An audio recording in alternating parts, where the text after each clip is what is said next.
Bienvenue, aujourd'hui on va parler de Poutine, JFK, RFK, oui. Alors bien évidemment, comme vous avez pu l'entendre récemment, la Russie va donner un dossier de 350 pages concernant des preuves de ce qui s'est passé à ce président, au président Kennedy, et qui peuvent être très compromettantes, hein, bien évidemment. Donc il y a plusieurs théories sur le fait que Kennedy nous ait quittés. Alors c'est peut-être potentiellement l'Algérie ou la Tunisie qui sont les responsables. C'est peut-être aussi les aliens ou c'est peut-être le Mossad et Israël parce que Kennedy s'opposait à l'ingérence israélienne au pouvoir dans le Parlement américain et aussi qu'ils ont volé des ressources concernant l'arme nucléaire et ainsi de suite. Donc voilà. Donc bon, moi je pencherais plus pour la Tunisie, hein. Je sais pas pour vous, hein. Mais donc on va parler de ça plus sérieusement. Donc on va voir ce qu'il en est concernant ça. Ça parle beaucoup, hein. En ce moment, il se lâche beaucoup sur le projet MK Ultra, ce qu'il en est, c'est-à-dire que tu as des personnes qui sont contrôlées pour faire des actions voulues ou non. On prend des gens paumés et donc on va parler de ça. Juste avant, bien évidemment, je vous invite à vous abonner sur la chaîne, liker, partager, mais surtout vous abonner sur la chaîne principale Touche pas à mon YouTube, qui a été débannie parce qu'elle avait été censurée pour des raisons politique. Alors moi on m'a pas fait une Charlie Kirk, hein, on m'a pas mis une balle, mais on m'a juste censuré mes contenus. Là l'avantage c'est que le contenu est déban, donc c'est bon officiellement, hein. C'était une erreur de la part de YouTube, ils se sont excusés. Maintenant je compte sur vous, on essaye d'atteindre les 100 000 abonnés, je compte sur vous. C'est pas des paroles en l'air, s'il vous plaît faites ce geste là, abonnez-vous et d'ici quelques jours les vidéos seront diffusées là-bas. Bref. Alors, on va regarder ça ensemble, si vous le permettez. Alors, très rapidement. Alors, nous avons ici la représentante Anna Paulina, quand même, hein, c'est pas n'importe qui. Donc, écoutons ce qu'elle a à dire. Alors, excusez-moi. J'ai une très grande nouvelle. Attendez, je regarde si vous voyez bien. Hop, vous voyez pas. Ouais, c'est bon. J'ai une très grande nouvelle. J'ai appris aujourd'hui, très tôt, que pour la première fois depuis la mort de Kennedy, le gouvernement russe a accepté de transmettre les éléments indépendants de leur enquête concernant ce qui s'est passé. Ce qui va être intéressant, c'est que dans les années 90, le Congrès a essayé d'obtenir ces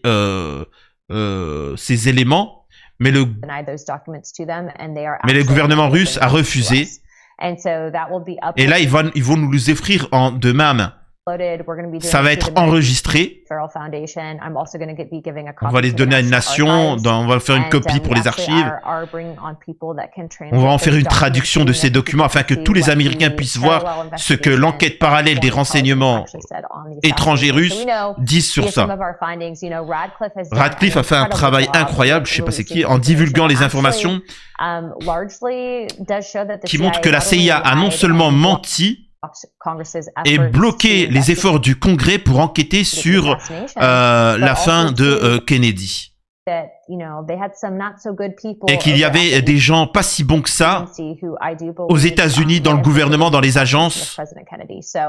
Il y a des découvertes incroyables, mais nous avons aussi, c'est une signification historique, on va ouvrir aussi sur l'assassinat de Martin Luther King. Nous avons donc des personnes qui ont accepté de témoigner. Il y a eu des documents déclassifiés. On a travaillé très étroitement avec la CIA récemment.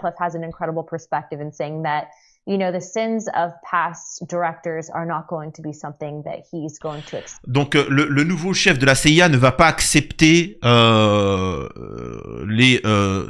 ceux qui étaient avant, ceux qui dirigeaient la CIA auparavant.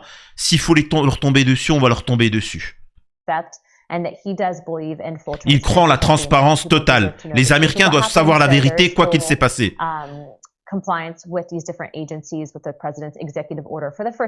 C'est ça la première fois dans les États-Unis. Il n'y a rien de plus extraordinaire, Madame la représentante. Comment on peut continuer à regarder ces documents qui vont sortir?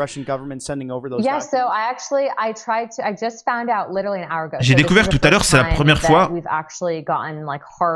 qu'on obtient des promesses pour ces documents. On va essayer de les récupérer aujourd'hui, mais à cause du calendrier,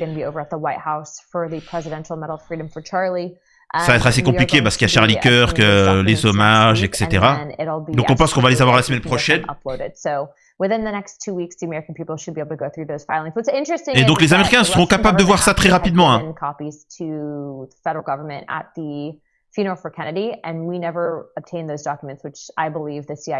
C'est des documents nouveaux, hein. C'est vraiment.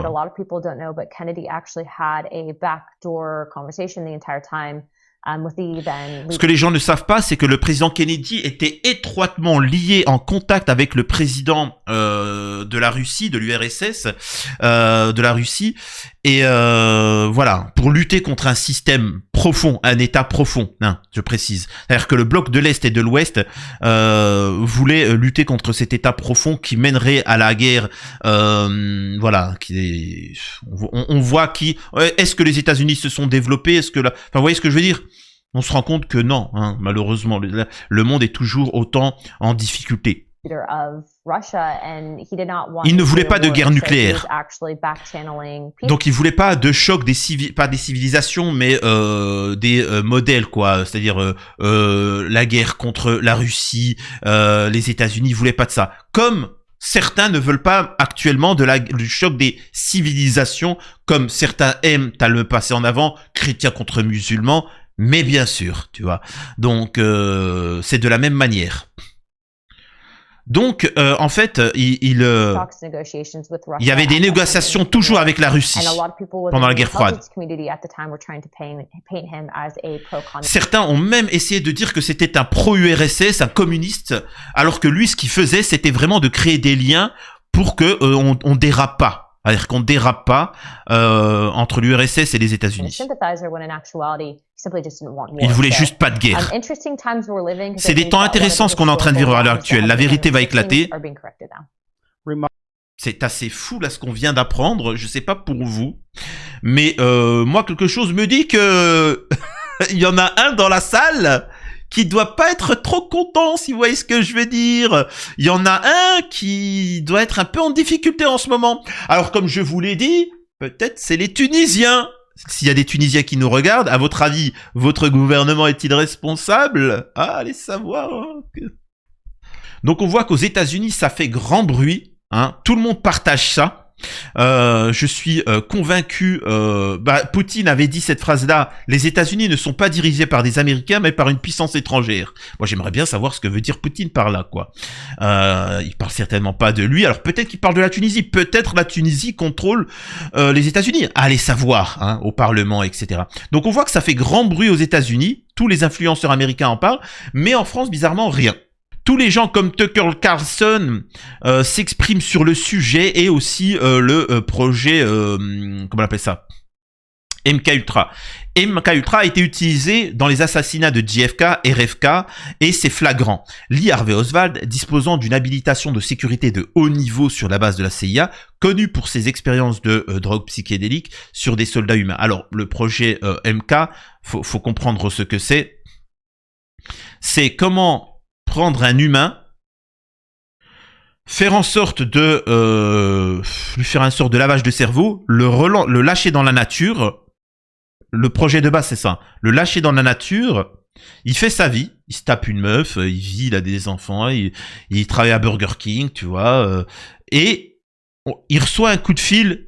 Et d'un seul coup, ordre 66, ou je sais pas, un mot-clé, quoi. Abonne-toi à la chaîne Touche pas mon YouTube, par exemple. Et bim, quelque chose se déclenche dans son cerveau. Il va aller automatiquement, sans vraiment savoir pourquoi, il a été conditionné, mais il l'a oublié, prendre une arme et faire un truc.